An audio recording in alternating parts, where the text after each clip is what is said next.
llama de vida. Agradecemos al Señor por cada uno de ustedes, hermanos, de estar presentes en la casa del Señor. Vamos, hermanos, en este momento a pedir que, hermanos, sea el Señor, hermanos, que nos hable por medio de su palabra. Así que voy a pedir a toda la iglesia que vayamos rápidamente, ya que el tiempo avanza. Romanos capítulo 12, verso 10.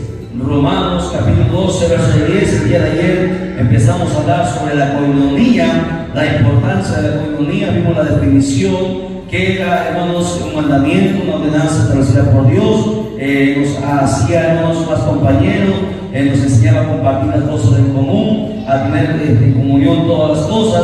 Hoy vamos a continuar a ver, hermanos, la importancia y el ejemplo, cómo debería ser la coinonía, hermanos, en la iglesia del Señor. Romanos capítulo 12, verso 10. Un saludo cordial a todos los hermanos que siempre nos están sintonizando. Hermanos, vemos ahí, nos está escribiendo también nuestra hermana Lourdes Roncal de Trujillo. Está ahí conectada a través del canal. Dios bendiga su vida. Bien, la palabra se va a leer para la gloria del Padre que nos creó, gloria del Hijo que nos salvó y gloria del Espíritu Santo que está presente en la iglesia de Dios. Dice, la iglesia de Cristo dice, palabra de Dios es esta: amaos los unos a los otros con amor fraternal, en cuanto a honra, prefiriéndoos los unos a los otros. Oramos. Padre, Dios del cielo y la tierra, nos humillamos ante tu presencia, amado Dios del cielo, reconociendo que tú eres Dios y que tú estás presente en este lugar, Padre mío, en la casa tuya, porque tú dijiste que donde estamos dos o tres congregados en tu nombre, tú estarás en medio, bendito Dios del cielo, y creemos a tu palabra, bendito Dios. Tú estás presente, Señor Dios mío, y si tú estás presente, Padre mío, hay victoria. Y si tú estás presente, hay sanidad. Y si tú estás presente, las cadenas se rompen. Y si tú estás presente, Dios del cielo, Señor Dios mío, pasan cosas maravillosas. Bendice a este pueblo, Padre bendito, por medio de tu palabra en esta hora. Reprendemos toda antimaña del diablo, todo poder oculto, Señor Dios mío, toda inclinación, Señor Dios mío, a todo espíritu que se mueve en los aires en esta hora. En el nombre de Jesús, Padre mío, sea matado y echado fuera de este lugar, fuera de cada vida, Padre mío, y la libertad en esta hora del espíritu que se mueva y sea tu nombre glorificado en el nombre de Jesús. Te lo pedimos. Amén, amén, amén. Tome asiento, por favor, mantenga la Biblia abierta. Este es el segundo video que estamos grabando sobre el tema coinonía. Es muy importante que la iglesia entienda, no solamente la iglesia de Cristo Salvador, sino la iglesia en el mundo entienda la importancia de la coinonía. Hoy en este último tiempo se está, hermanos, desentendiendo, se está dejando esta parte fundamental de la coinonía. Por eso que a todos los que no han estado presentes el día de ayer, suplicamos que vayan al canal y vean el video que ha sido ya grabado y está en el canal, para que puedan entender cuál es, hermanos, cuál es el significado de coinonía, que entendemos cuál es la ordenanza que Dios nos dio. Hoy queremos continuar rápidamente avanzando. Hermanos, un importante ejemplo de cómo debería ser la coinonía se encuentra en esta frase. Escuchen, esta frase define lo que es coinonía: unos a otros. Esa frase anótenlo. Esa frase siempre ha estado presente desde que la iglesia fue fundada. Unos a otros. La iglesia primitiva vivía unos a otros. ¿Cómo hemos lecturado? Miren, esto es lo que la Escritura manda acerca de la coinonía. Primero, que nos dediquemos los unos a los otros. Escuchen, primero, la Escritura ordena 11 cosas. Vamos a ver. Punto número 1, que nos dediquemos los unos a los otros. Por eso el texto que hemos lecturado en Romanos 12:10 dice: amaos los unos a los otros con amor fraternal, con un amor, hermano, que no es fingido, con un amor sincero, con un amor de verdaderos hermanos, como si fuésemos hermanos de la misma sangre. Y en verdad que somos de la misma sangre, porque la sangre de Cristo nos limpió a cada uno de nosotros. Si nosotros defendemos a nuestra familia, a nuestro padre, a nuestra madre, estamos dispuestos a pelear por nuestros hijos, asimismo, ese debería ser incluso y mayor aún el amor y la unidad que debemos tener dentro de la iglesia.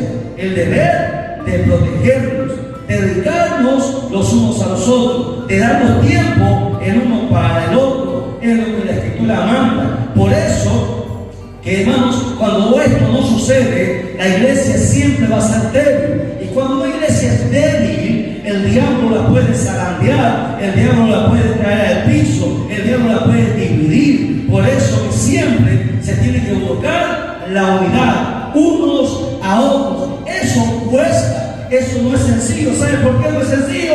Porque nosotros lo experimentamos en la Asociación de Iglesias Unidas. Es difícil unir a las iglesias, es difícil incluso unir a los pastores. En este tiempo, hermanos, la mayoría siempre está buscando, hermanos, hacer sus obligaciones, que es natural, o a veces algunos buscan el beneficio propio. Pero eso nunca ha sido el patrón de la iglesia del Señor. La iglesia del Señor, dice la Escritura en el libro de los Hechos, que tenían todas las cosas en común. Compartían el pan, compartían sus finanzas. Siempre, hermanos, luchaban los unos por los otros, se protegían, se amaban, siempre estaban dispuestos incluso a ir a la muerte. Por eso que el apóstol Pablo escribe esta carta a los romanos, dice: amados unos a otros. Si no existe ese amor dentro de la iglesia, es en vano que nosotros estemos. Podemos, hermanos, hacer muchas cosas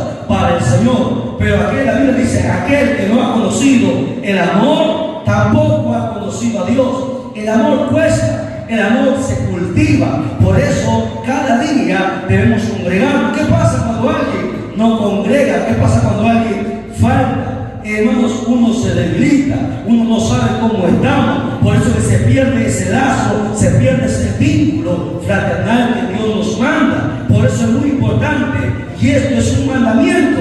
No dijo los que quieran, los que te agradan, porque en las iglesias en el último tiempo, como en todos los tiempos, el diablo ha querido traer disolución. Siempre ha armado grupos, siempre ha hecho solamente pequeños grupos, solamente con algunos se llevan bien y con los demás no. Ese es un problema que se tiene que romper, porque si no se rompe ese problema, usted tendrá siempre derrota. Usted le preguntará: pero Dios, ¿por qué no escucha mi oración? Si yo oro, si yo ayuno, si yo diezmo, si yo hago esto, es porque en su corazón no hay amor para con todos sus hermanos. No le dedica tiempo a orar, no le dedica tiempo a hacer lo que la Biblia nos manda. ¿Qué es la coinonía o qué manda la coinonía según Dios?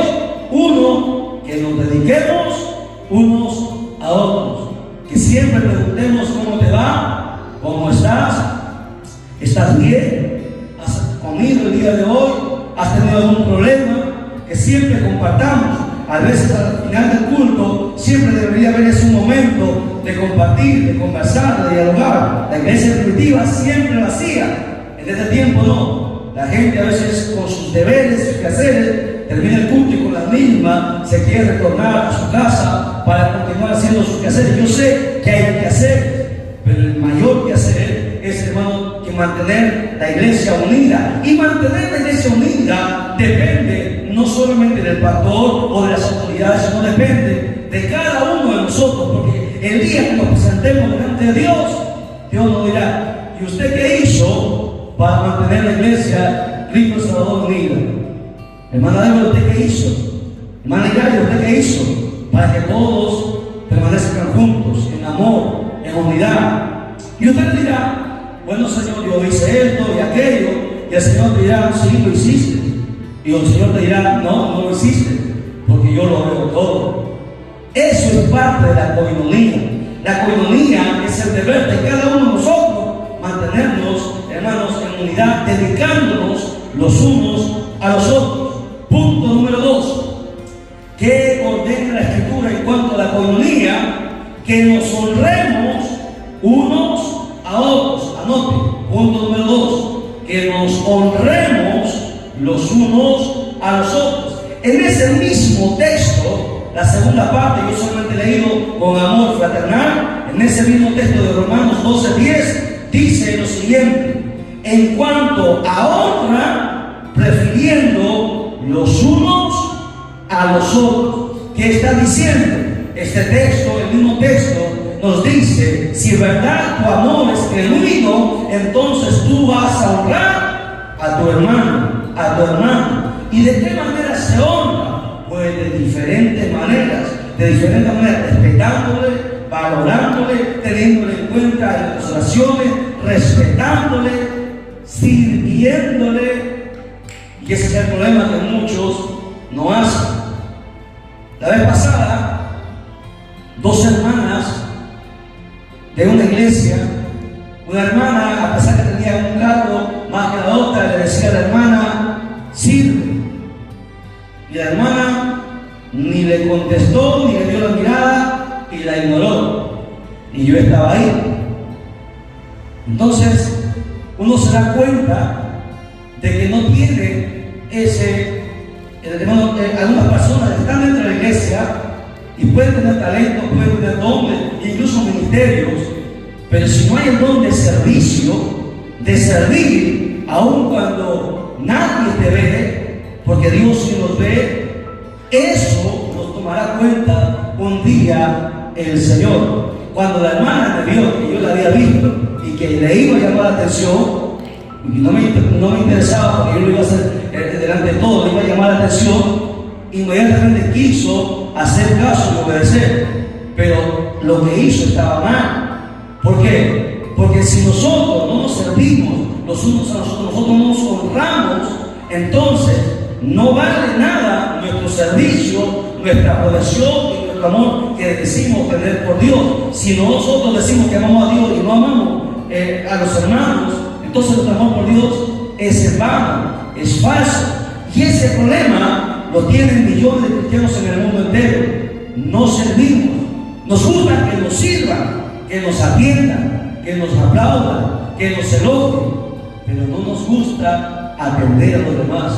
Ese pequeñito, como muchos lo llaman, esa pequeñita acción de servicio, de servir, eso se llama honra. Cuando tú, hermano, por más que tú estés alto, por más que Dios te use, por más que tengas un cargo, seas un líder, pero si tú sirves a tu hermana, aunque no te caiga bien, aunque hable mal de ti, aunque tú le consideres tu enemigo, si tú le sirves, eso es honrar a Dios.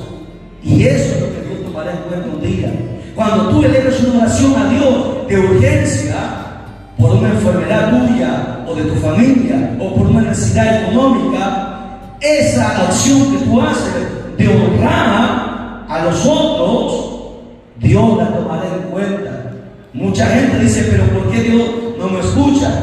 Usted puede hacer muchas cosas buenas, donar todo su dinero, construir iglesias, cantar bonito, predicar bonito, ganar almas, pero si usted no sirve y no honra a los demás, por más que usted diga: bueno, yo tengo un cargo superior, usted no tiene nada. Nosotros los cargos, hermanos, les pertenecen a Dios, no son nuestros. Ni los cargos, ni los talentos, ni los dones, ni los ministerios, no son nuestros.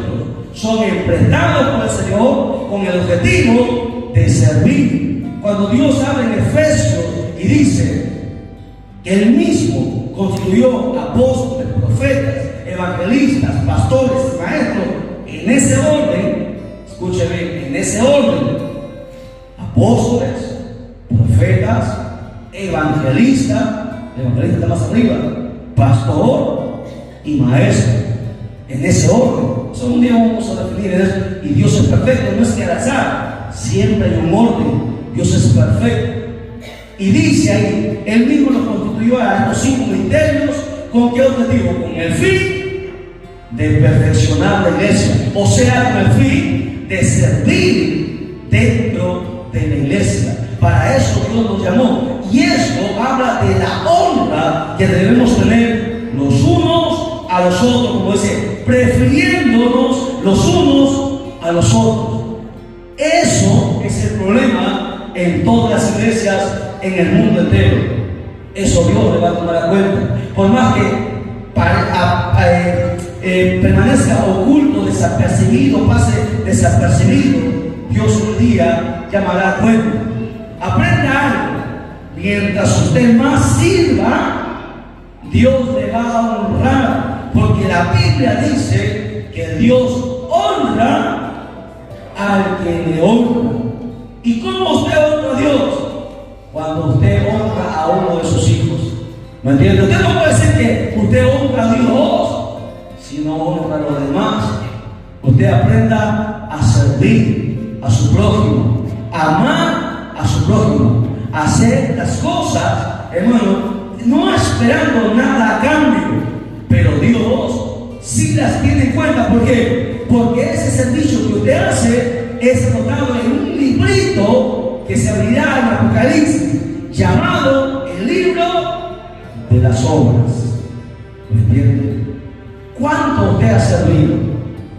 Jamás yo le pondré en alto, o jamás Dios lo usará si usted no sirve. El que no vive para servir, no sirve para vivir.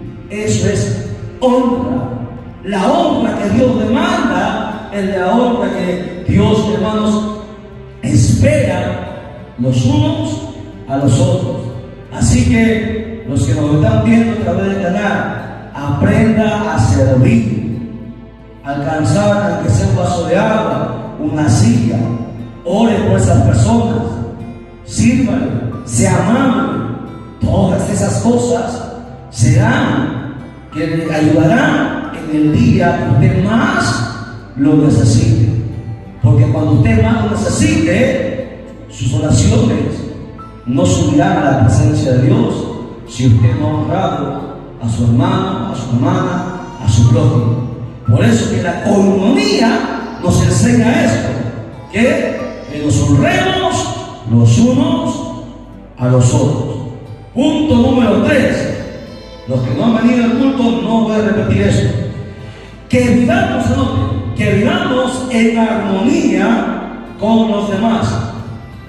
La coinonía nos enseña a vivir en armonía con los demás. Romanos capítulo 12, verso 16. Romanos capítulo 12, verso 16. Dice la Escritura: unánimes entre vosotros, no altivos, entienda, sino asociándoos ¿con quién? Con los ricos, con los poderosos, con los humildes. No seáis sabios en vuestra propia opinión. ¿Qué está hablando aquí? Está hablando de vivir en armonía con los demás, de vivir en paz, de mantener, como ya digo, la fiesta en paz, en tranquilidad. Porque si no, ¿de qué vale nuestro servicio?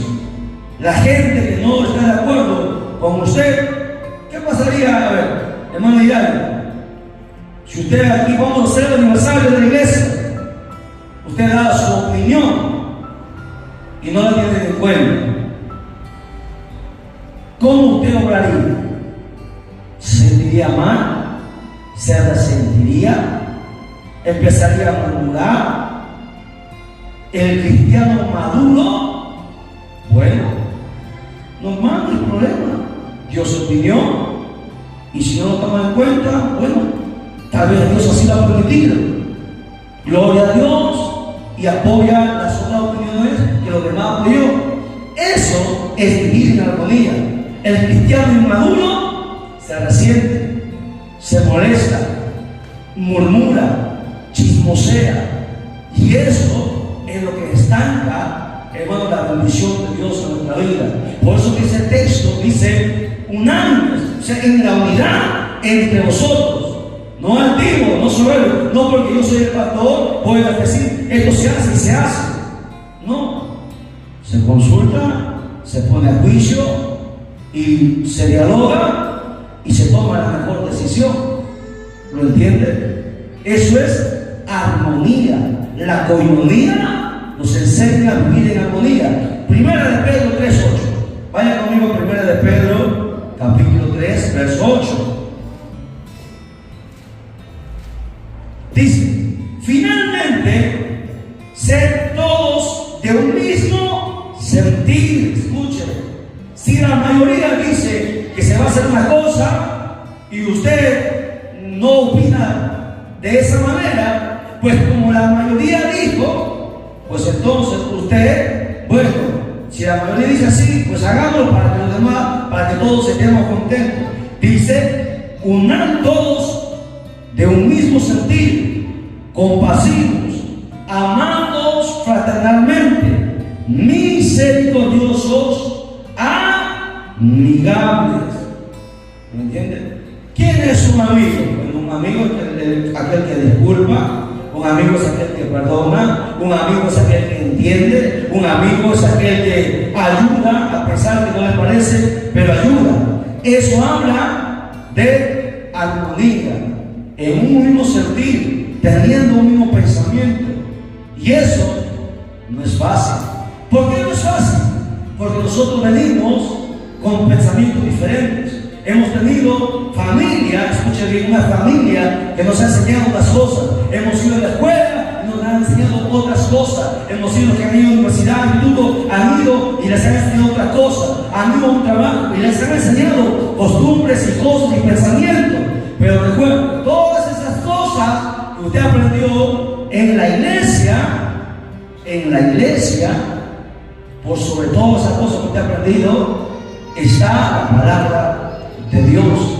Por eso que Dios dice, tus pensamientos no son mis pensamientos, sino que todos tenemos que tener, hermanos, que estar de acuerdo a lo que Dios dice. ¿Por qué? Porque nosotros nos equivocamos, pero Dios nunca, absolutamente nunca, se equivoca.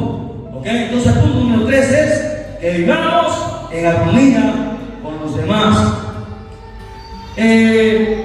Hay un texto que muchos se citan, que dice, sin santidad,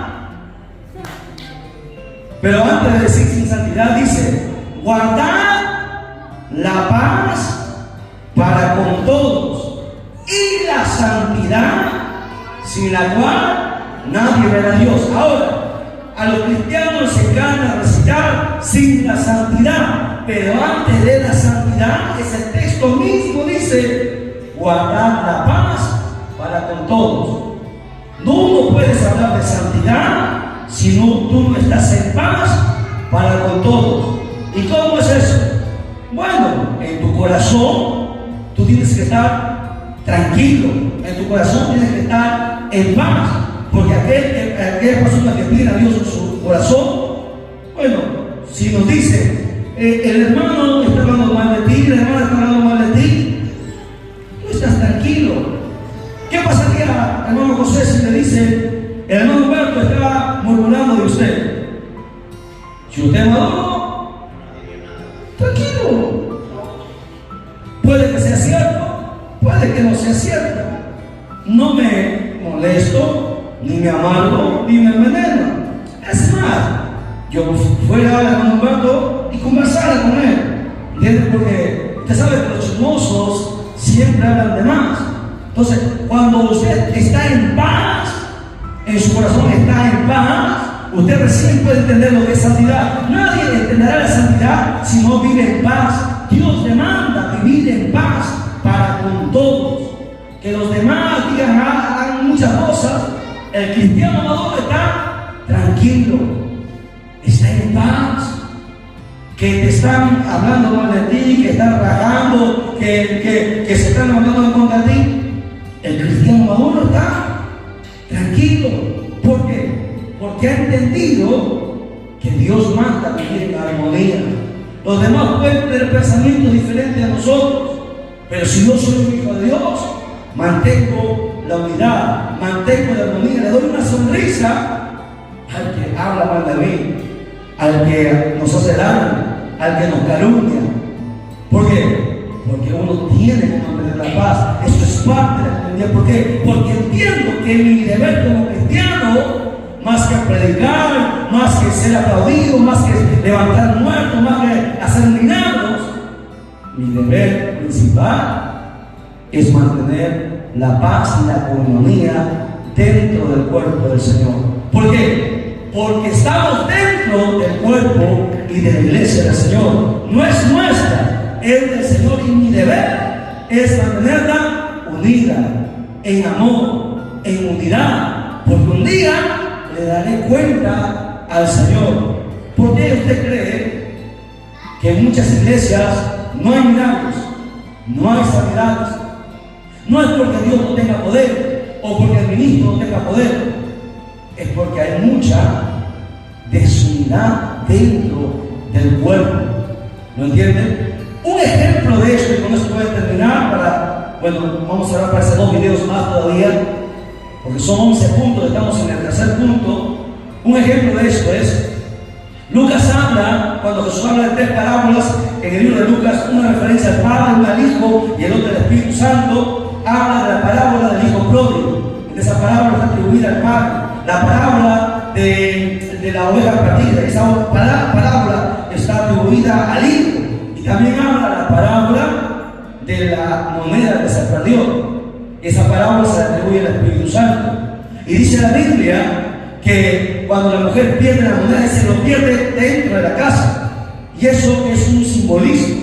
Está hablando dentro de la iglesia. Esa mujer representa el Espíritu Santo. No es que el Espíritu Santo sea una mujer, sino que representa el Espíritu Santo. El Espíritu Santo se le ha encargado varias funciones. Una de ellas es la finanza, otra de ellas es que usted escuche, entienda y aprenda la palabra de Dios. Hay muchas funciones que tiene el Espíritu Santo.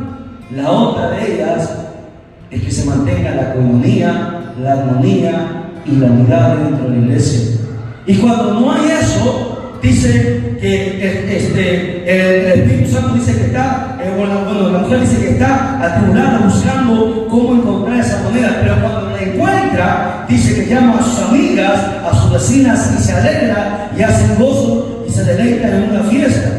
Esas amigas, esas vecinas que llama ahí, está hablando de los milagros, de la unción y el poder, de las sanidades que puede haber en la iglesia. Porque mientras no hay la unidad, mientras no hay las cosas que el Espíritu Santo tiene como función hacer, nunca se va a mover el poder de Dios. Y eso no es culpa, no es que el ministro no tenga poder, que el evangelista no tenga poder, es que hay dureza en el corazón del pueblo. Por eso Jesús le dijo: son un pueblo de duras cerviz. La coinonía es muy importante.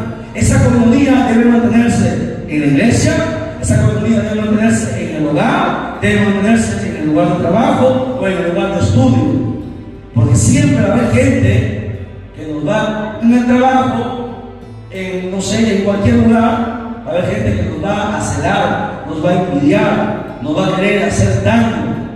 Pero el cristiano maduro siempre mantiene la comunidad, mantiene la paz, la tranquilidad. ¿Por qué? Porque es diferente.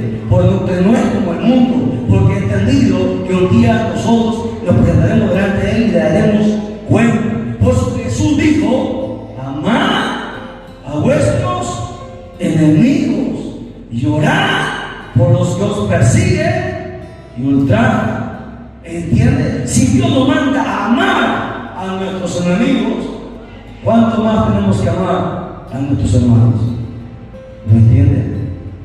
Eso es fundamental dentro de las iglesias. Para que la iglesia crezca y avance, si no hay coinonía, no hay nada. Hasta ahí dejamos el tercer punto. El día de mañana o pasado continuamos.